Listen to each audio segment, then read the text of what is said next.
آقا کریم صلی اللہ تعالیٰ علیہ وسلم کی ولادت کے 1500 سال جشن عید میلاد النبی صلی اللہ تعالیٰ علیہ وسلم ہم اور آپ منا رہے ہیں۔ اب آئیے کچھ سننے اور سنانے سے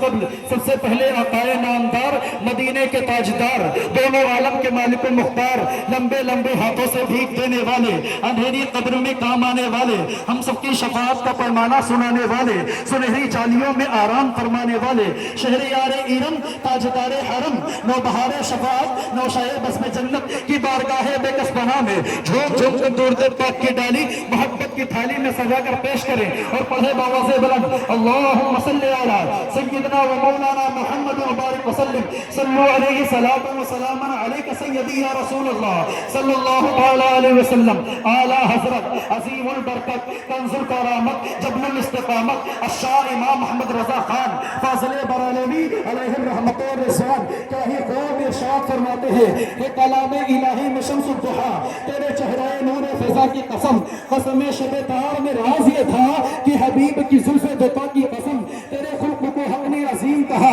تیرے خلق کو حق نے عظیم کہا، تیرے خلق کو حق نے جمیل کیا، کوئی تجھا ہوا ہے نہ ہوگا شہا، تیرے خالق حسن و عطا کی قسم، تیرے خالق حسن و عطا کی قسم۔ اور یہی کہتی ہے بلبل باقر جینا کہ رضا کی طرح کوئی سحر بیا نہیں ہند میں واصف شاہ ہدا، مجھے شوقیت تمہارے رضا کی قسم۔ اور شاعر کہتا ہے کہ مثال تیری چہل پہل پر، مثال تیری چہل پہل پر ہزاروں دوربین اول سے آئے ابلیس کے جہاں میں سبھی تو خوشیاں منا رہے ہیں، اور ہوا کا موسم بتا رہا ہے، ہوا کا موسم بتا رہا ہے، وہ صرف اپنے لہرا رہے ہیں، سواری طیبہ سے چل چکی ہے، حضور تشریف لا رہے ہیں، سواری طیبہ سے چل چکی ہے، حضور تشریف لا رہے ہیں۔ محترم حضرات، خطبہ مسنونہ کے بعد میں نے جس آیت کریمہ پڑھنے کا شرف حاصل کیا، قرآن مقدس کی بہت ہی مشہور و معروف آیت کریمہ ہے۔ اللہ تبارک و تعالیٰ قرآن مقدس میں ارشاد فرما رہا ہے وَالضُّحَىٰ وَاللَّيْلِ إِذَا سَجَىٰ،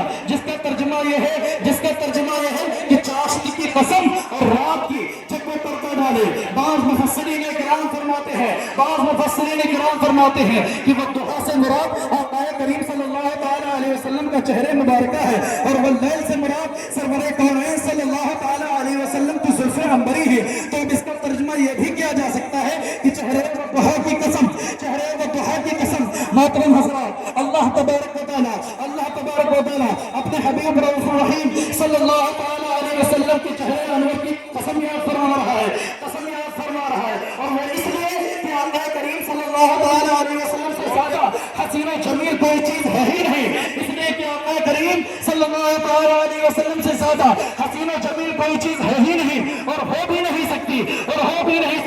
قربان جائیے حضرت حسان بن ثابت رضی اللہ تعالی عنہ پر، جب انہوں نے آقا کریم صلی اللہ تعالی علیہ وسلم کی زیارت کی، جب چہرے والضحیٰ کو دیکھا، جب آمنہ کے لال کو دیکھا، تو وہ عرض کرتے ہیں وَأَحْسَنُ مِنْكَ لَمْ تَرَ قَطُّ عَيْنِي وَأَجْمَلُ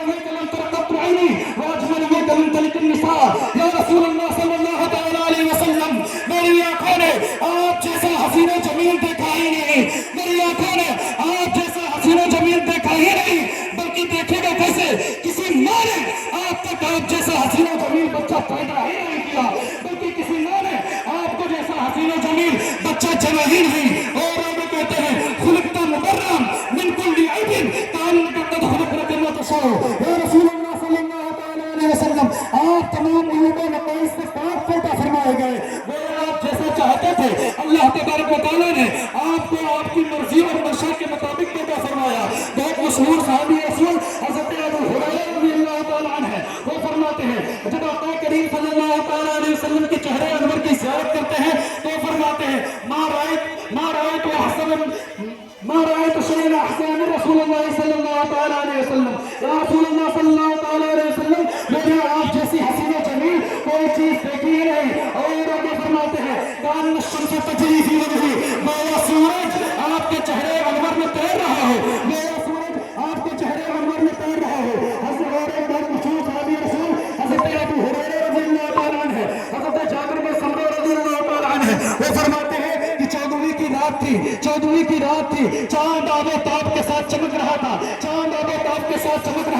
اس رات میں آقا کریم صلی اللہ تعالی علیہ وسلم کو دیکھتا ہوں تو کیا دیکھتا ہوں کہ آقا کریم صلی اللہ تعالی علیہ وسلم ایک یمنی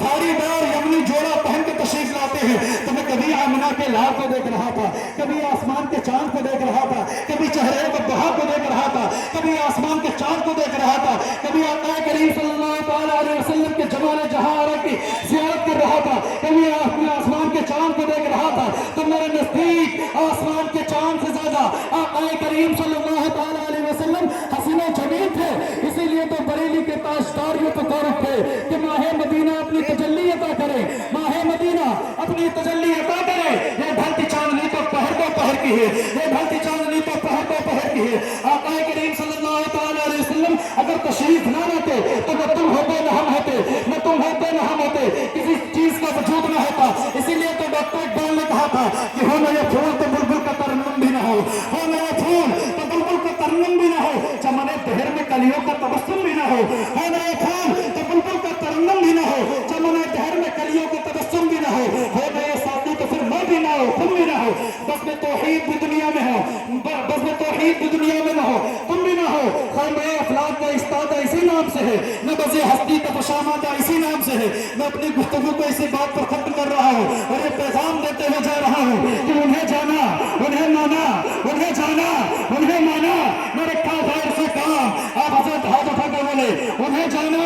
انہیں مانا، نہ رکھا غیر سے کام۔ للہ الحمد، میں دنیا سے مسلمان گیا اور اس مشن پر رہے جو مشن سرکار تاج شریعہ نے دیا ہے کہ زندگی یہ نہیں ہے کسی کے لیے، زندگی ہے نبی کی نبی کے لیے۔ نہ سمجھ مرتے ہیں زندگی کے لیے، جینا مرنا ہے سب کچھ انہی کے لیے، جینا مرنا ہے سب کچھ انہی کے لیے۔ لبیک یا رسول اللہ، لبیک یا رسول اللہ، لبیک یا رسول اللہ۔ آج ہے ان کی پناہ، آج مدد مانگ سے، پھر نہ مانیں گے قیامت میں اگر مان گیا۔ وآخر دعوانا الحمدللہ رب العالمین۔